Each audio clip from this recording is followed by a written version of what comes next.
ఇంతవరకు ఎవరో అన్నారంట, ఈయన బ్రాహ్మణుడా లేకపోతే ముస్లిమా అని. ఎవరన్నారు సార్? నేను బ్రాహ్మణుని కాదు, ముస్లింని కాదు. ఓకే, ఏది కాదు, నా పేరు వెనక ఏ తోకాలేదు. కానీ నేను మీరు అనుకున్నట్లు ఏది ఆ రెండు వర్గాలకు చెందినని కాదు. నా వర్గం ఒకటే, రైట్? ఒకే కులం. ఏ కులం? సేవకులం. ప్రభువుని సేవించుకోవాలి, ఆయన్ని వెంబడించాలి. ఇది ఎందుకు ఆయన్ని వెంబడించాలి అంటే, నా జీవితాన్ని మార్చాడు కాబట్టి. ఈయన యేసు ప్రభు దేవుడు కాకపోతే ఆ రోజు నాకు నా జీవితాన్ని మారిచ్చేవాడు కాదు కాబట్టి. నేను భయంకరమైనటువంటి డ్రగ్గిస్ట్, మీకు తెలుసో తెలీదు కానీ నేను భయంకరంగా డ్రగ్స్ వాడేవాడిని. పొద్దున్నుంచి సాయంత్రం వరకు అదే పని నాకు.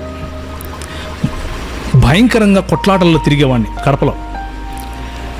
ఎంతసేపు కత్తులు, బాంబులు, అవి రివాల్వర్లు, వాడిని కొట్టాలి, వీడిని కొట్టాలి, అక్కడ కొట్టాలి, ఇక్కడ పోవాలి, ఆ మర్డర్ కేసు, ఇది కేసు, ఇది నా బతుకు. ఇట్లే ఉండేవాడిని. ఒకరోజు ఒక కేసులో పడితే ఆ కేసు నుంచి మా అక్క విడిపించింది. మా అక్క సిఐ ఆ ఊరికి. మా అక్క విడిపిస్తే కొన్ని రోజుల తర్వాత కడప విడిచిపెట్టి వచ్చేసినాను హైదరాబాద్కి. హైదరాబాద్ విడిచిపెట్టి వచ్చేసిన తర్వాత ఇట్లనే ఒక మీటింగ్లో ఒక ఆయన తెల్లబొచ్చేసుకుని దేవుని వాక్యం చెప్తూ దేవుడు లోకమునకు వెలుగై ఉన్నాడు అన్నాడు. ఓ సూపర్, నో ప్రాబ్లం అన్నాను. నాకేం ప్రాబ్లం, ఇక్కడేమో అందరు గిటార్ కొట్టి పాటలు పాడుతున్నారు, నాకు గిటార్ ఇష్టము, అందుకని కూర్చున్నాను. ఆ మరుసటి రోజు వెళ్తే ఆయన అన్నాడు, నీవు లోకమునకు వెలుగై ఉన్నావు అన్నాడు. ఫస్ట్ ఏమో దేవుడు లోకానికి వెలుగు అన్నాడు, తర్వాత యేసు లోకానికి వెలుగు అన్నాడు, ఇప్పుడేమో నువ్వు లోకానికి వెలుగు అంటున్నాడు.